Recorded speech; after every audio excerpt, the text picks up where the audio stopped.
Hey everybody, this is Randy McMullen with Amstar Mortgage. Hope you're doing well today. One of the questions we hear quite a bit right now is, should I wait till rates get lower next year and then buy then? So I wanted to do a real quick analysis to show you a buy now versus waiting for rates to fall. I think you're going to be very surprised at the numbers, so you definitely want to hang around and see how that works out. So I made a couple of assumptions and I also based it off of a number of facts. So the facts that I'm using to base my assumptions off of are, in 2010, the United States had a population of 301 million people, and we had just over 4 million homes on the market for sale at that time. If you fast forward 13 years, we've gained about 33 million in population, but inventory has gone from 4 million down to 1.08 million. So everybody knows it's really short on inventory right now. There's bidding wars still going on. So it's just an inventory problem. So now the next thing is, are we catching up? Is it getting better? So I went back and looked at new home starts for 2023, and the forecast right now is 1.45 million new homes to be built in 2023. But here's the concerning part, which is household formation, which is running at 2.07 million. So as new households are being formed wanting to buy homes, we're not even building enough to keep up with household formation right now. So it's not really getting a lot better. And here's another big factor. Number 3, this is a fact. Millennials are now reaching their peak buying ages. So basically 2024, 25, 26, going to be the biggest buying age group coming across ever that we've ever had. And that's just going to continue to put more pressure on home prices. So I also want to look at a couple of the assumptions that I made based on this information. So 2023 appreciation, that's one thing we really want to take a close look at. Case-Shiller is forecasting 5%. CoreLogic's out there at 10%. Zillow is saying 10%. I know we're seeing some areas that are getting some good appreciation. Black Knight is forecast 5% appreciation. FHFA is forecasting 7%. Now, I think Atlanta is one of the stronger markets, so I'm really more inclined to use kind of the 5 or the 7 or maybe even higher. But for the purposes of this number, I'm just going to use 5% because I want to use really conservative numbers. And if you think appreciation could be less, you'll be able to plug your number in to see how that looks in just a minute. So that's one of the other assumptions. Now, the other assumption that I'm making here is interest rates are currently at 7.25%. And by the summer of 24, most people are forecasting between 5.75 and 6%.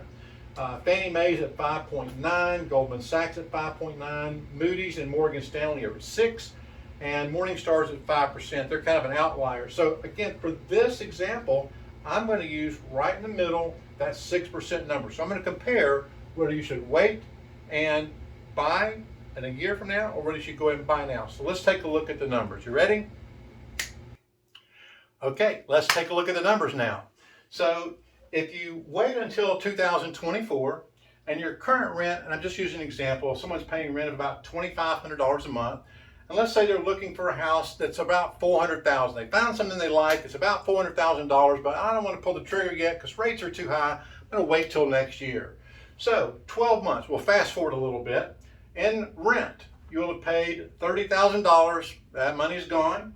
The home that you wanted to buy for $400,000, again, if all these predictions are correct, not even using 10 or 7, but just staying with the lowest forecast of 5%, that number is $420,000. Now, if we get a 7% or a 10%, that could go to $430 or $440 and would make the numbers a little bit different, but I'm being very conservative. So you're going to put 15% down in 12 months, which is $63,000. You're going to get a loan amount for $357,000.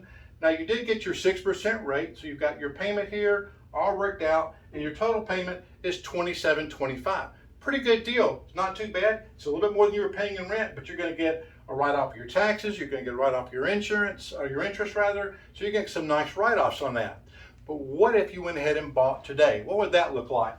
So the home today is $400,000. Remember, it went up $20,000 here because we had some appreciation. You put $15,000 down, which is $60,000. You have a loan amount of $340,000. Now we're going to use 7.25 for the interest rate. That's pretty close to going rate. Goes up and down a little bit, but that's in the ballpark. That's going to be $23.20 for principal and interest.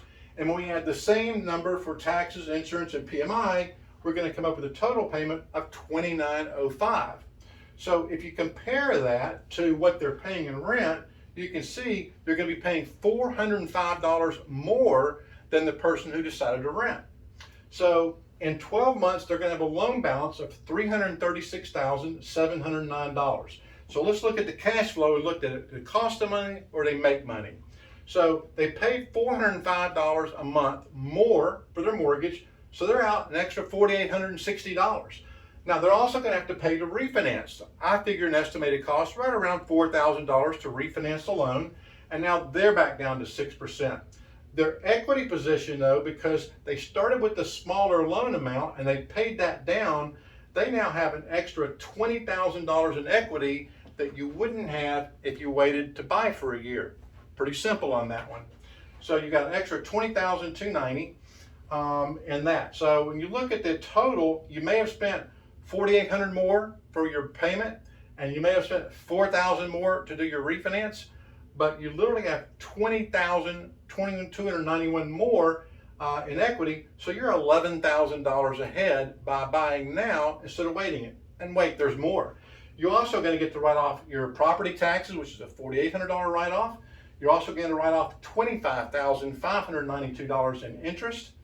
And here's the thing that I think most people aren't going to catch about this.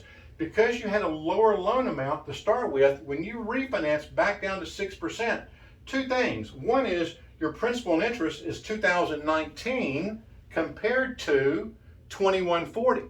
So your principal and interest is actually about $121 a month lower having bought a year earlier because you've got that lower balance. So that works out pretty favorable if you're going to buy now, get that appreciation, and then you can afford to refinance and bring your rate down. And oh, by the way, if they put 15% down, now they're probably going to have enough equity. They're also probably going to be able to get rid of the PMI at $55 a month.